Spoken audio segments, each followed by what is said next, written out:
Congratulations, guys. You made it. Hey, this is Mike Kollin at MikeKollin.com. What you've been waiting for your entire life has finally arrived. The age of Aquarius. So if you felt like you've been kind of in a holding pattern, kind of like waiting and waiting for something to happen, something to open up, it just did. Now, a lot of you might be like, well, Age of Aquarius happened back in 2012, and people have different years. They say a little earlier, a little later, but the point is this. 2012 completion into that energy just happened now, today, the 17th of February. Now, if you follow like Mercury in retrograde, notice the energy lags, even though we're past it, like say 2, 3, 4, 5 days. It's kind of like, what do they call it? The shadow of Mercury in retrograde, or the tail. You still have a level of energy from it for about 4, 5, 6, sometimes 7 days after.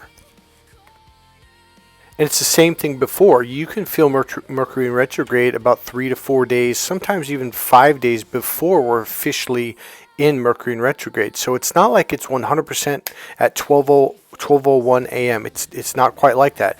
There's a shifting of energy. So we shifted from the age of Pisces into the age of Aquarius. We are fully into it right now.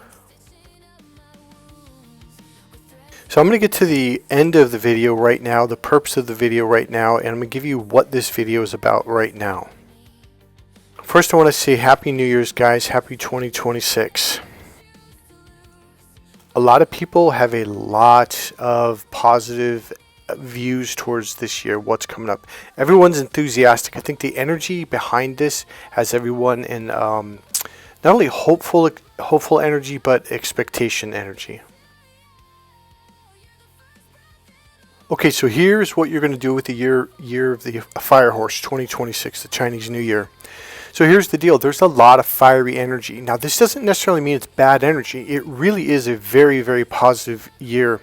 The energy that's coming through. It is a lot cleaner. It's going to be smoother, but it's going to be very powerful.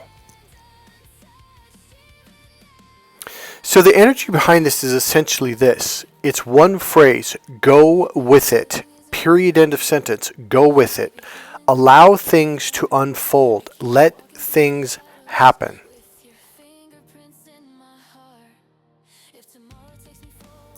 So a big part of this energy is allowing things to come into your life. In other words, have a more open awareness of what's going on around you and just notice things that begin to fall into your lap. And that's literally what will happen if you allow it to happen.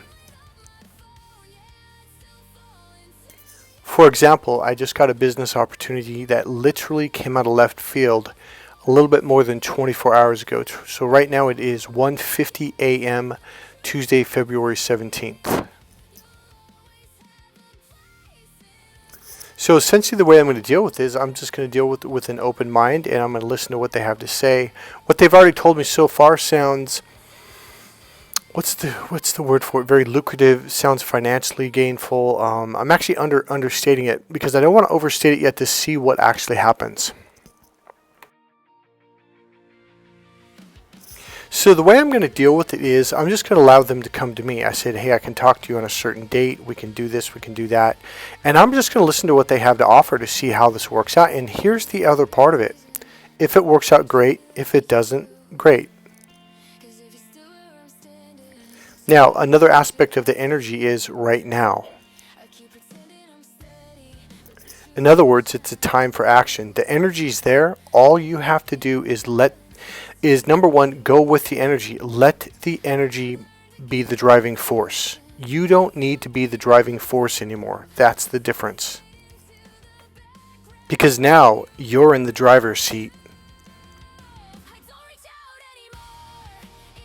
Here's a really good example that I came up with. It was a physical feeling that I got inside. So I'm fairly close to Santa Cruz. I'm from Napa. And we used to go down to Santa Cruz sometimes 5 times a week during the summer. Probably before we got out of school into the early fall. So for about 3.5, 4 months. So here's the deal. Santa Cruz is the best beach in the world for body surfing. Now, the reason why is because if you walk out from the beach into the water, you can walk out 100 feet, maybe even farther, maybe even 100 yards, and you're only up to about not even waist deep water. So when the waves come in, they curl in such a way that it's best for body surfing. Whereas a lot of beaches go out and they drop down, well, that causes those big curl waves, which will smash you into the water, into the earth or the beach underneath the water, and that's not good for body surfing. I actually found this out when I was in Hawaii one year. I was going from beach to beach to do body surfing, and I'm like, what's the deal? Why is it so hard to do it here? You can only go so far, and a lot of times it smashes you. And they're like, don't do body surfing at this beach; it'll break you up. So they're like, where are you from? I'm like, I'm from California. Like, you by Santa Cruz? I'm like, yeah. Why? He goes, well, they got the best body surfing waves in the entire world. Here's my point: if you're a surfer or if you've body surfed, it's exactly like that. You're on this big, powerful wave. You do not control the wave. There's nothing you can do that's going to affect the wave, okay? But you can guide yourself. You can go with the energy, go with the power, and guide yourself in the direction you want to go. Now, here's another thing about surfing that a lot of people aren't aware of, or body surfing, is you have to go with the ebb and flows. Now, what do I mean by that? So, if you've ever spent a lot of time at the beach, you'll notice that waves come in sets. So they're not the same every single time. Like you'll get, all of a sudden there'll be like waves where you can body surf for like an hour or 2 hours or something, and then they kind of slow down and the waves kind of die out, and it might even become almost smooth where it just goes in and out, where there's no wave almost at all. But then it starts to build and build and build, and now this whole in between sets can take time, 30 minutes, 45 minutes, an hour, hours. So when the next set comes through, well, then you get back up on your surfboard and you surf in.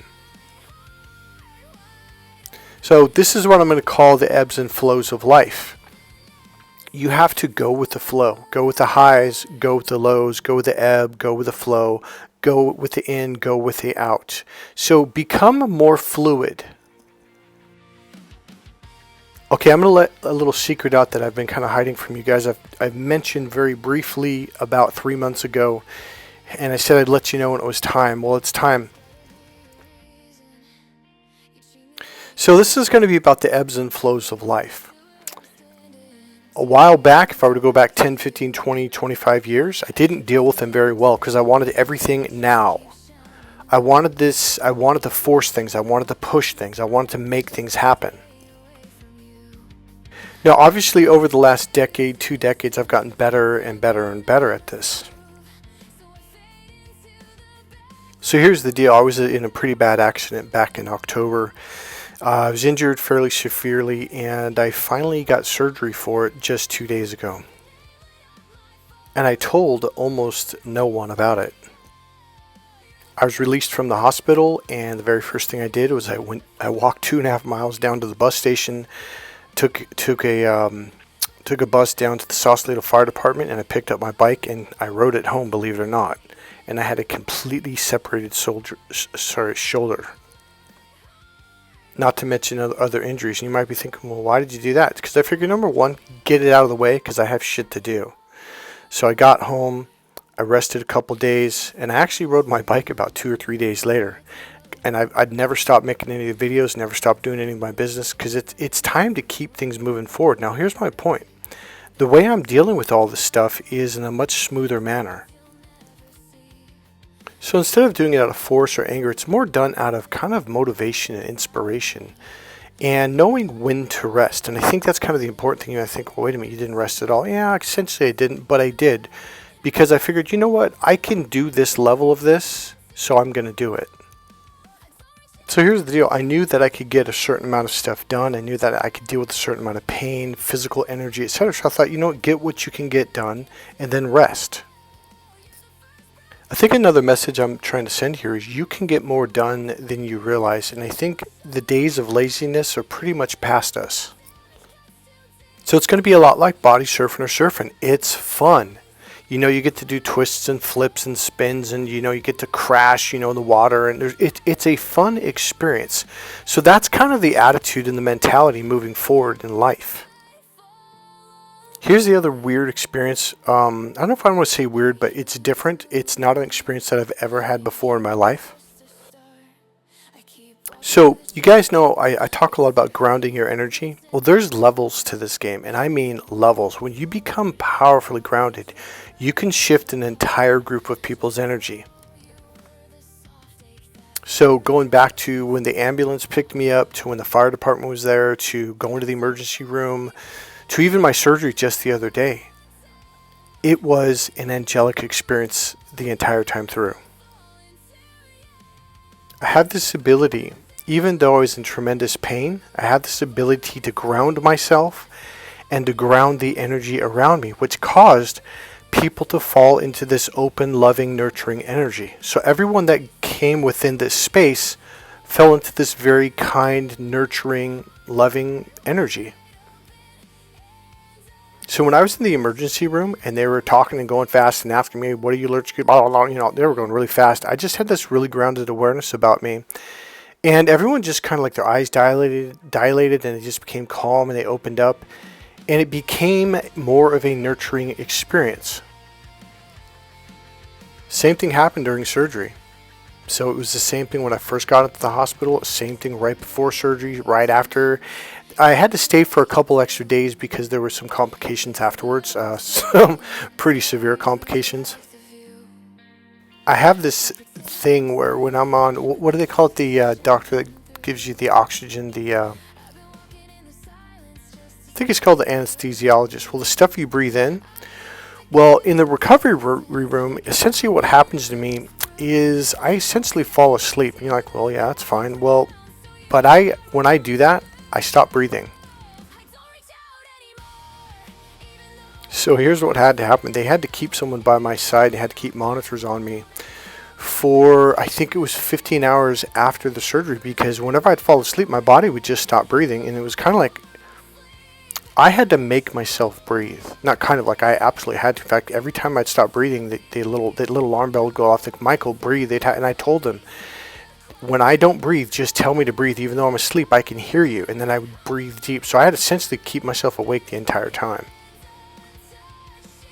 Now, here's the deal. Throughout all of this, the entire time, by the way, this surgery was by far the most painful surgery I've ever had. This was by far more painful than the accident itself. I mean, I'm still at a place right now where the pain pills aren't even, they're working now, but they didn't do it for the first 3 days. So not only was I exhausted, because at that point I had been awake for more than 48 hours other than the 2-hour surgery itself. So here's the deal. I kept this real grounded, expanded energy and awareness around me the entire time, and everyone that came into it. So here's what, if you're there to say how was your experience, angelic. It was the most wonderful experience of my life. Everybody was so positive. It wasn't just positive, but they weren't in that hectic go fast, go fast. Everyone grounded, everyone calmed down. It became this extremely nurturing environment. So here's the deal. I don't see stuff like this as a roadblock anymore, or like, oh, this is a delay or this is a blockage. I just see it as like, okay, this is where I'm at. What can I do where I'm at in this moment right now? So by doing these internal awareness techniques and grounding techniques, it allows me to keep one of the worst experiences of my life to become, and to cause it to become, an extremely positive experience. Not just for me, but the people around me. Now, I grabbed a clip off of Facebook, so let's get back to the shifting of the energy that we're going through right now. Let me share one thing before that. So I was asleep before I made this video. It is now 2:13 a.m. So when I woke up, it was about 1:30 in the morning, and it was complete. Now, here's what woke me up. The energy shifted to complete clarity and calm. What we are in is we are in the eye of the hurricane. We are in the eye of the storm. The shift is going to happen. So it goes from chaotic, and then when you enter the eye of the storm, everything becomes peaceful. In fact, the wind, we'll use the wind or energy, drops to zero, drops to nothing. And that's where we're at right now. So the fire energy that's coming in this year is going to incinerate all negativity and darkness and all that stuff. So you're going to see a lot of collapses of old organizations that were negative and toxic, etc., etc. And it's like a cleansing. It's a purging.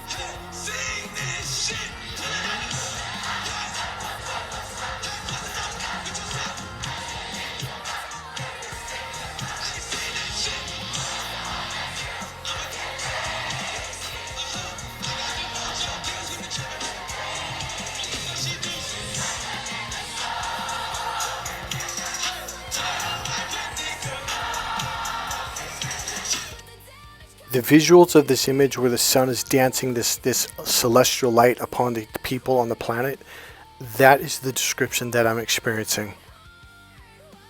There is a breakdown of the old toxic ways. There is an enlightening happening. There is an energizing. There's an energy that's going into the positive people. For the first time in thousands of years, truth is happening.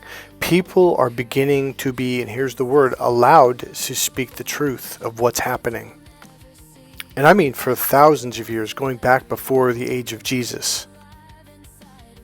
It's a really refreshing thing to finally be able to speak the truth, and instead of having everyone attack you, shut you down, humiliate you, shame you, blame you, do the gaslighting, all that bullshit, people are actually going, you know what, you're actually right.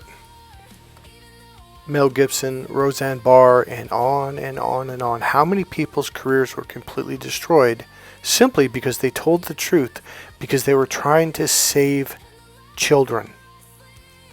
But it's not just on that level of wealth and successful people. I mean people like you and me, people who walk on the sidewalk every day, people that are down on this level, whatever you want to call it. It's like we can finally just be honest about something. And we know, instead of it being like 90% of the people attacking us, now it's more of kind of like a 60-40 or almost 50-50 thing where a lot of people are like, well, they're telling the truth. So it's a really refreshing thing for me to experience, to just be able to say it for the way it is, without this heavy backlash anymore. Alright, so here's the final end piece of this video. Number one, the most important thing for this year is this. Have a major main goal. In other words, don't have like 5 most important goals. Have one major goal. Everything else will fall into place. That's what the energy of this year is about. You will not only achieve a lot more this year by doing that, but you'll also do it in a much more enjoyable, relaxing way. The other thing is, go with the power. Let this energy be the driving force. Let it be the engine. Let it be the power that drives you to your goals. In other words, you don't have to do the hard work anymore. Things are just going to appear into your life. Okay, so I took a break to find a word. I still can't find the word. So I'm going to use an example. So allow the universe, if you will, to bring things to you, to bring things into your world. Okay, so I got a job offer. It's not really a job offer. It's to get a lot of clients offered to connect with this organization. Now, I told them to wait 2 weeks because of my situation. I have to heal up and stuff. So I'm just going to look into it and see what happens. So there was a piece about it that I'm like, yeah, that's not exactly what I was looking for, but it's a very interesting possibility. So what I'm trying to say is allow things to unfold, and instead of being so resistant to things like, oh, that's not exactly the way I wanted it to be, allow things to unfold. And if I do get to the place where, yeah, this isn't going to work for me, that's fine. But for now, I'm just going to allow this to unfold, to kind of go into it, to test the waters, to see how things work out. Because this may be the next stepping block to my next adventure. So essentially, it's like going down the river, going with the water. Okay, instead of fighting against the current, that's what I'm trying to say. Go with it. See, here's the deal. At any point, you know, on your travels, your trip going down this river, you can pull over and say, oh, I want to get off at this beach and see what it's like here, and then you can get back in and go down the river a little bit more. See, it's taking you to the places that you want to go. You get to pick and choose where you want to step off. And remember, you don't have to stay there for the rest of your life. You can get back in the river and then go down to the next destination. So number 1, major goal. Number 2, go with the flow. Allow things to fall into your lap. Okay, I just got something. Here's what just happened. We all just came out of our cocoon. So you just came into the world. Literally, it's like you're a monarch butterfly and you're stretching your wings right now. Your life is just about to begin. And you're off to the races. A way to explain what I'm trying to share with you is the doors opened, we're free. What humanity has been waiting for thousands and thousands of years has arrived. You're free. Maybe healing isn't moving on. Maybe healing's just a start. I keep walking through the shadows with your fingerprints in my heart. If tomorrow takes me forward while we drift further apart, just know you were the soft ache that forever leaves its mark. I don't reach out anymore, even though I want to. If your name God bless you guys. Click subscribe, click the like button, go ahead and make a comment, and as always, you can go ahead and make a donation. There's a PayPal link right there in the description box. That's it for this video. I'll see you in the next video. Bye.